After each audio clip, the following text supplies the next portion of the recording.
So good morning, good day. Welcome to this new day. Even if some of you are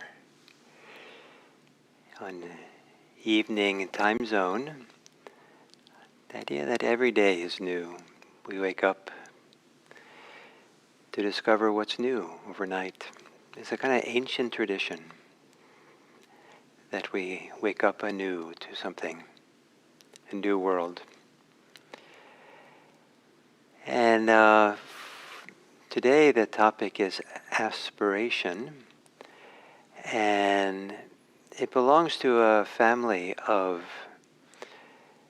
mental activities that can go on one end can be planning or expecting to what we're inspired to work for.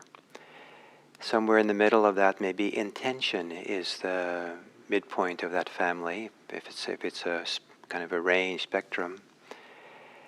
And but intention can lend itself to expectation, to trying hard, to trying to get something, to intend to do something. It doesn't have to. There can be intention for how we want to be right now in this moment. We would like to be kind. That's the intention. And then it's immediate as opposed to a plan for the future. But I like the word aspiration because it's closely connected to the word inspiration. Intention can be dry. Aspiration comes from some deeper place within, as something that's maybe inspiring for us, or something which is in the inspiration, in the aspiration, something that feels nurturing or nourishing for us. There's a goodness to aspiration. For me, aspiration, I don't know if it works for other people who speak English, but for me, aspiration always has an ethical quality, a wholesome quality. What do we aspire for? And here I want to offer you an analogy for having an nourishing aspiration for meditation. And that is the idea, the image, the sense that the way in which sunlight enables a forest to grow in the springtime, maybe a deciduous forest, and the way, the speed, the calm, the patience, the gentleness, the maybe even for many times imperceptible changes of the way in the sunlight the forest grows. So in our aspiration, the Dharma can grow in us. And it's not a Dharma that we see moment by moment. It's not a Dharma that we force or are measuring moment by moment. Am I there yet? But rather, we're allowing ourselves to take in the goodness of our aspiration to be present in a way that is free, present in a way that is kind, appreciative, present in a way that deeply attuned to ourselves, present in a way where there's a heightened awareness that is like the sunlight growing a forest. So, assuming a meditation posture,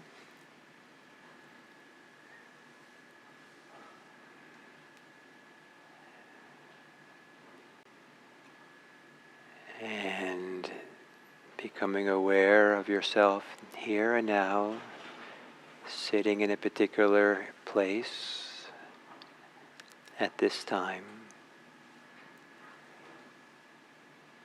Become aware of sitting here in this, or meditating here in this body, in all its dimensions, all its sensations.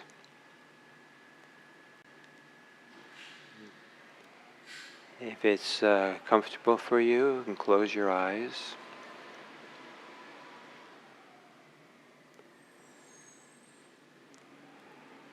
And maybe with a sense of invitation, to invite your body to breathe a bit deeper, fuller.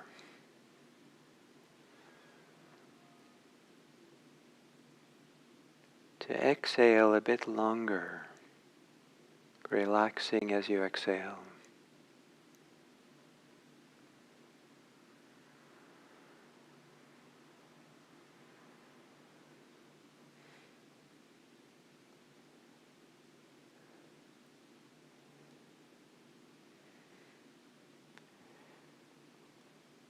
And to let your breathing return to normal.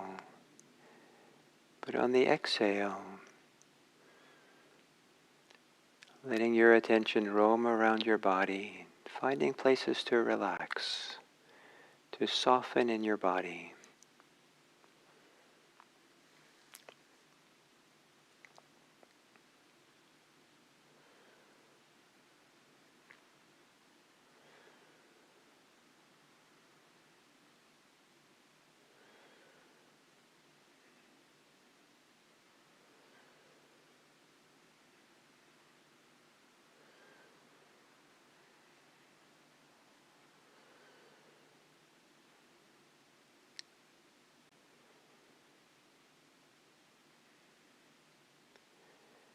And then letting your breathing return to normal.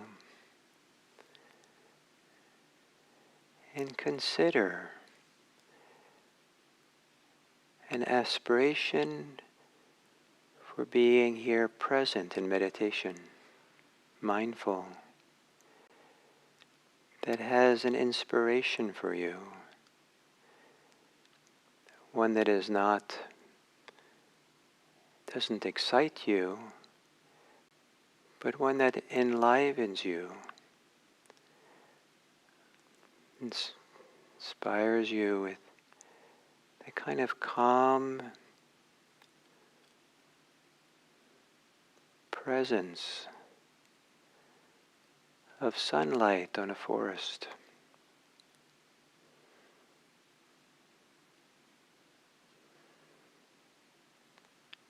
An aspiration for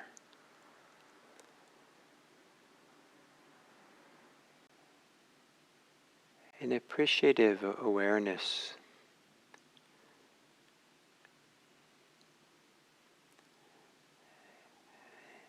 a forgiving awareness,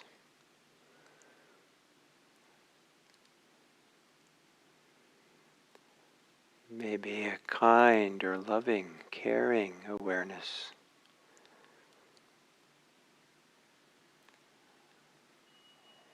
An aspiration to be present with freedom that leaves everything alone.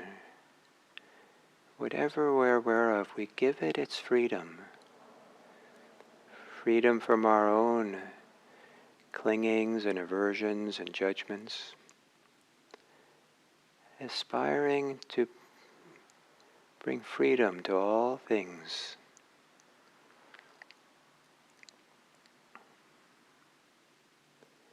And if you can find an aspiration for being present that's inspiring, let that be a light that shines upon your practice of mindfulness. Let it inform how you're present each time you're here and now with your experience. Let it be informed, inspired by your aspiration.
aspiration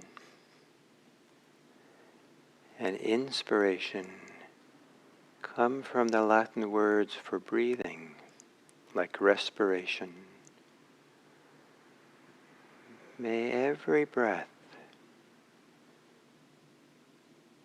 have in it come with an aspiration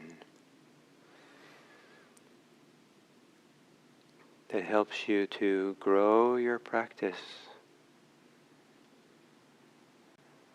the way sunlight helps a forest to grow.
And then as we come to the end of this meditation,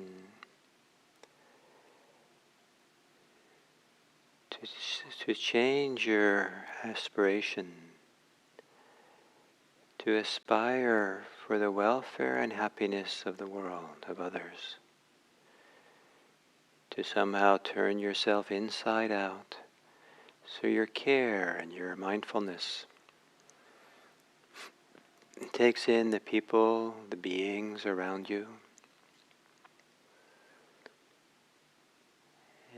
and may there be a peaceful aspiration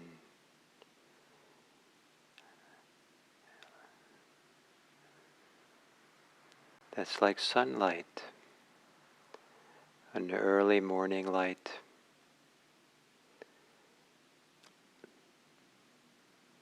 sunlight at dawn,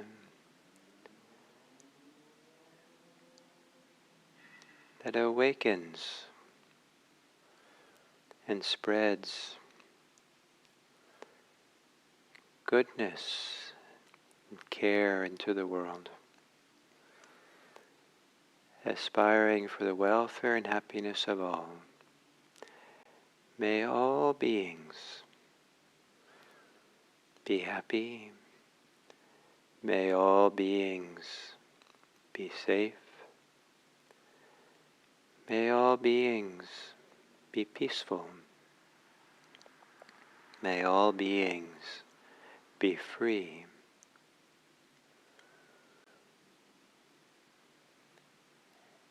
And may we find ways today to live this aspiration. May we benefit the world today, even in the smallest ways.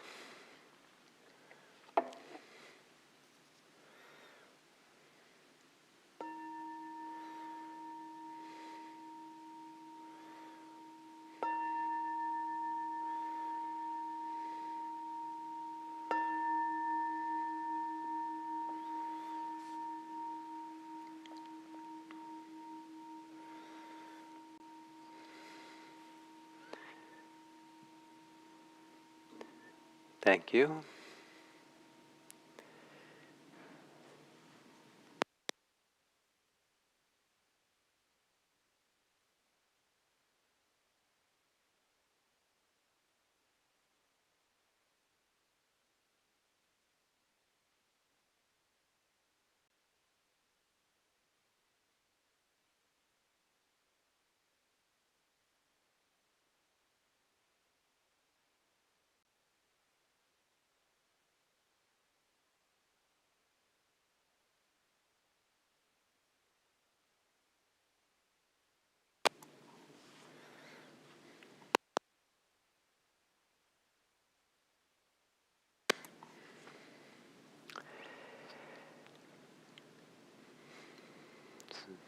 So hello everyone, and welcome to this fourth talk on the joy of compassion. And today's aspect of compassion that can bring joy and is aspiration. So we've had awareness, attunement, appreciation, and today aspiration. And this is often closely tied to compassion, in that compassion includes a wish. It's for the welfare and happiness of others, for people to not suffer, to have their suffering be lifted. And so there is a wish, but to call that wish an aspiration has different connotations. As a wish, it can be wishful thinking. There can be a wish without anything behind it or any depth. It could be a wish because we're upset and we want things to be different because we don't want to be upset. An aspiration comes from a deep place within, and it's more holistic, part of who we are, and it it comes from some kind of depth within. At least I associate aspiration with some profound, holistic, organic sense of goodness, something we want that's inspiring for us and maybe for others. And so in the inspiration of it, there's a kind of pleasure, there's a joy, there's a delight, because it's something that we really feel good about. We're delighted in it, we're happy with it. So to aspire to meet suffering of the world, aspire to feel it and sense it, not to be overwhelmed by it, but to be a witness, a supporting witness. Not just a supporting witness, but even more so, to be a contributor to the welfare and happiness, to make a difference in this world of suffering, to make a difference for the person we're with who's suffering. And and that aspiration can take many forms. It's contextual. The rush to be compassionate, rush to compassionate action, we often miss what's mostly needed for people. That sometimes if someone is starving, you might think rush to get them food, but maybe deeper what they're starving for is human contact, human respect, care, and to stop and to be with a person and offer friendship and understanding and companionship before providing the food or together with providing the food, then we're really offering what the person needs and something that's deeper for them, and in so being, this deeper source from within ourselves that nourishes ourselves at the same time. So that compassion is not all about taking care of the other. It's also in a certain kind of way caring for ourselves. And the deeper our aspiration can come in nourishing for ourselves, the more we have to give others, the more we can connect with them and have a kind of presence that is its own food, its own benefits for others, where we offer appreciation, attunement, respect. And so to take the time to clarify what is our wish here, what's our intention, what is our aspiration in offering others compassionate care. And is there an aspiration which inspires us?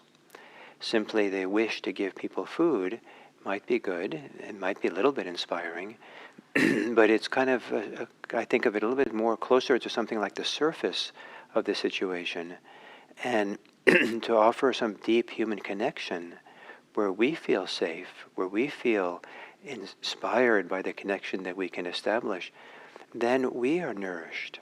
We are supported by that connection as much as the person we're caring for. And so it's a kind of mutuality.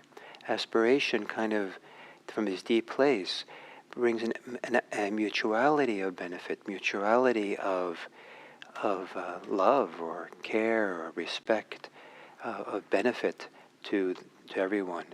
And so it's not so transactional, it's not so I'm doing it for you, but maybe more I'm doing it for all of us, for both of us. We're doing it together in a sense. And that's where the attunement, the deep attunement appreciation can support the idea that we're not only doing compassion for others, we're doing it also at the same time, simultaneously, we're doing something that's really nourishing for ourselves, beneficial for ourselves.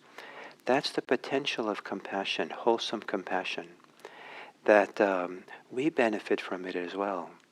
And one of those benefits is a kind of joy, a kind of sweetness, a kind of delight, a kind of sense of well-being, or a sense of deeper intimacy or connectivity, a sense of being at home here in this feeling of compassion, at home in this feeling of being alive with someone else. So that what we're sharing is also, maybe by osmosis, a transmission, that that there is a way of being in this world that we feel deeply at home. We feel like, here I am, here I belong, here I'm at ease, here's my peace, here I meet you with a kind of profound sense of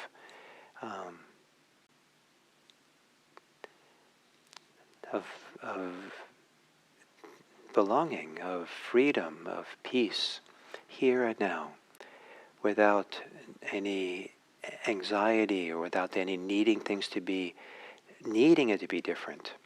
Of course, with compassion, we are trying to make things different, the suffering different. But there's something different that happens if we don't need to make it different. But the desire to do so arises not from need, but from aspiration. Not from requirements and a requirement of what we have to do, but rather from something that's more closer to generosity, closer to the heart's wish.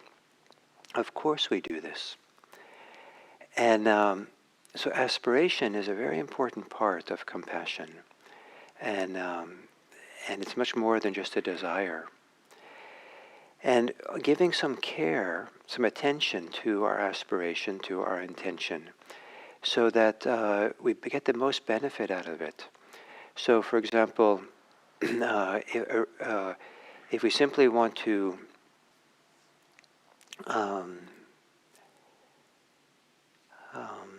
I'll say it this way, that an aspiration is a check and balance for how we behave in the world. That it's so easy to behave through our selfishness, through our kind of clingings and cravings and attachments, our aversions and our fears. It's so easy to have bias and stereotypes of the situation and jump to assumptions about things. And but if the aspiration is a beautiful aspiration, something that's universal, something we would offer equally to everyone, then we might more likely notice that we're holding ourselves back, or we're tight, or we're resisting, or we're pushing away, or we have judgments, or we have negative views of what's going on, that get in the way of a kind of unbiased flow of generosity in our compassion, where our compassion is not unduly influenced by anything within us that interferes with its universality or cleanliness or cleanliness, in that it's free of prejudice, free of bias, free of conceit, free of the kind of tensions involved if there's status involved, or if there's control involved, or if there's dominance involved, or if there's fear involved, or there's kind of diminishing ourselves as we do it, or a sense of excessive responsibility. We get kind of tight and forceful. That if an aspiration that's universal, that inspires, that allows something deep within us to relax, then that becomes a reference point for seeing how we're off with our compassion. And it certainly is easy to be slightly off or very much off, and so that the compassion is kind of influenced by all kinds of unfortunate ways in which we might relate to the world, sometimes unconscious ways we might relate to the world. And so to stay in touch, and this is where feeling our body, being embodied, that's why I love the word aspiration, because coming from breathing, it's kind of an embodied profundity within us, that if we're in touch with this body of ours, the body will provide us with the clues that we're tensing, that we're resisting, that we're closing down, that we're being partial, that we're being too assertive, too dominating.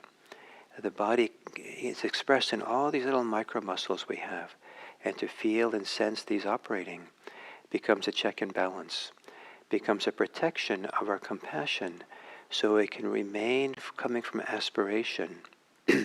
As soon as it comes from duty or obligation, as soon as it overrides the ways in which we're getting exhausted, tired, resistant, the ways in which we feel oppressed or troubled or stressed by it, if we override that, then compassion becomes,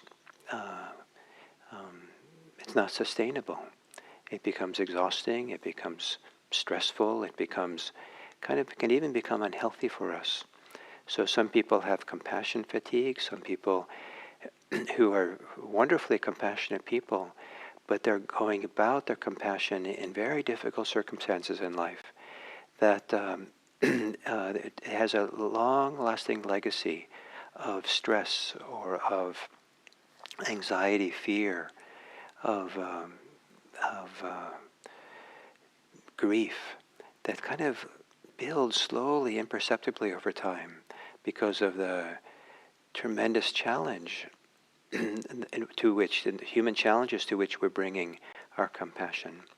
People suffer dramatically. Horrible things happen to people. And to be a caretaker for that can have a big toll on the caretaker if we don't find that place of aspiration where there's a joy or a lightness, a nourishment from which we can do the compassion. And if the aspiration is not nourishing, if the joy or the lightness or the sweetness is not there, that's an indication that probably what we should do is to rest. Probably what we should do is get a break, to be renewed, be refreshed. And the middle way is the way of Buddhism. Not too much and not too little. Not forcing ourselves, so we end up being overstressed and overactivated, over kind of energized, and not so that we become slothful or resistant or sink back in ourselves. We want to kind of maintain that middle way, and for that, aspiration and rest, aspiration and renewal, aspiration and action in the world, that we find a place that's sustainable over time. And if the compassion is a little bit off or very much off, it's not sustainable. So the suggestion is aspiration. It can be the depth and the profundity of what aspiration can be a source of joy and a source of protection of our compassion. So please spend time looking deeply at your intention, with the motivation, the aspiration that is part and parcel of compassion. And to do so on the foundation of awareness, attunement, and appreciation helps that aspiration fulfill its potential. So thank you very much, and one more talk tomorrow, and the action part, the joy of compassionate action. Thank you.